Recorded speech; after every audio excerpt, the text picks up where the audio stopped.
ఇది విజయవాడ నుంచి బందర్ వెళ్ళే దారిలో ఉయ్యూరుకి సమీపంలో ఉన్న షాయపురం అనే గ్రామం.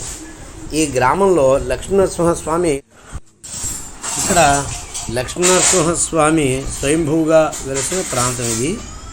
ఈ గ్రామంలో మహాగ్ని చయనాలు నిర్వహించబడ్డాయి. కప్పగంతు వారి చేత, అలాగే జొన్నవిత్తుల వారి చేత మహాగ్ని చయనం అనబడే మహాక్రతువు అంటే శ్రౌతయాగాలను ఉంటాయి. అంటే యజ్ఞాలు అంటూ ఉంటారు వీటినే. శ్రౌతయాగాలు అంటే శృతి అంటే వేదం చేత చెప్పబడిన యాగాలు ఏవైతే ఉన్నాయో సోమయాగం, అగ్నిష్టోమం, ఆప్తోర్యామం, అతిరాత్రం, ఇలా పౌండరీకం, వాజపేయం, ఇటువంటి యాగాల్లో ఒక మహాక్రతువు మహాగ్ని చయనం అన్నమాట. ఈ మహాగ్ని చయనం చేయబడిన ప్రాంతం ఈ ప్రాంతం అన్నమాట. ఇక్కడ మహాగ్ని చయనం చేయబడిన ఈ ప్రాంతంలో ఆ మహాగ్ని చయనంలో శానచితి అని ఉంటుందన్నమాట. శానచితి అంటే గరుత్మంతురాకారంలో చితిని పేర్చి దానిపైన శ్రౌతయాగం యజ్ఞం చేస్తారన్నమాట. అది అత్యంత పుణ్యప్రదమైనది. ఇంకా స్వర్గాది లోకాల యొక్క ప్రాంతంగా దాన్ని భావిస్తారు. అయితే శ్రౌతయాగాల గురించి అవగాహన ఉన్న వారికి దీని గురించి అవగాహన ఉంటుంది. మేము అనుకోకుండా ఈ ప్రాంతాన్ని సందర్శించడం, తద్వారా వీటిని తెలుసుకోవడం అనేది జరిగింది.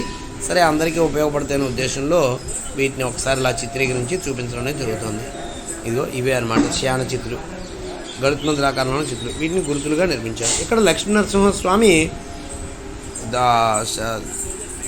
ఒక 1000 సంవత్సరాల క్రితమే స్వయంభూగా వెలిసినట్లుగా స్థల పురాణాలు చెప్తున్నాయి. అలాగే ఇక్కడ ఉండే లక్ష్మీనరసింహస్వామి వారి శిరస్సు పైన శివలింగం కూడా ఉంటుంది. అది దీని యొక్క ప్రత్యేకత. అయితే ఈ ప్రాంతాన్ని సందర్శిస్తే స్వర్గాది లోకాలన్నింటినీ, ఊర్ధ్వలోకాలన్నింటినీ కూడా దర్శించినంత పుణ్యం లభిస్తుంది. అందుకని వీటి గురించి అందరికీ ఒక అవగాహన కల్పించడం కోసం ఈ వీడియో చిత్రీకరించడం జరిగింది. ఇంకా ఈ ఊళ్ళో ఆహితాగ్నులు, ఇంకా కప్పగంతు వారు, జొన్నవిత్తుల వారు, ఇలా చాలామంది ఇంకా శ్రౌతయాగాలను నిర్వహిస్తూ ఈ గ్రామం ఎంతో గొప్ప గ్రామంగా, వైదిక శ్రౌత గ్రామంగా పరిఢవిల్లుతున్నదన్నమాట. ఇది మళ్ళీ చెప్తున్నాను, విజయవాడ నుంచి బందర్ వెళ్ళే మార్గంలో, మచిలీపట్నం వెళ్ళే మార్గంలో ఉయ్యూరుకి సమీపంలో ఉంది. ఈ గ్రామం పేరు షాయపురం. ఏమైనా వీలైతే ఎప్పుడైనా ఎవరన్నా చూడండి. లక్ష్మీనరసింహస్వామి వారి యొక్క స్వయంభూ 1000 సంవత్సరాల క్రితం చరిత్ర కలిగిన లక్ష్మీనరసింహస్వామి వారి దేవస్థానం ఇక్కడ ఉందన్నమాట, దేవాలయం. అనుకోకుండా మేము సందర్శించడం జరిగింది.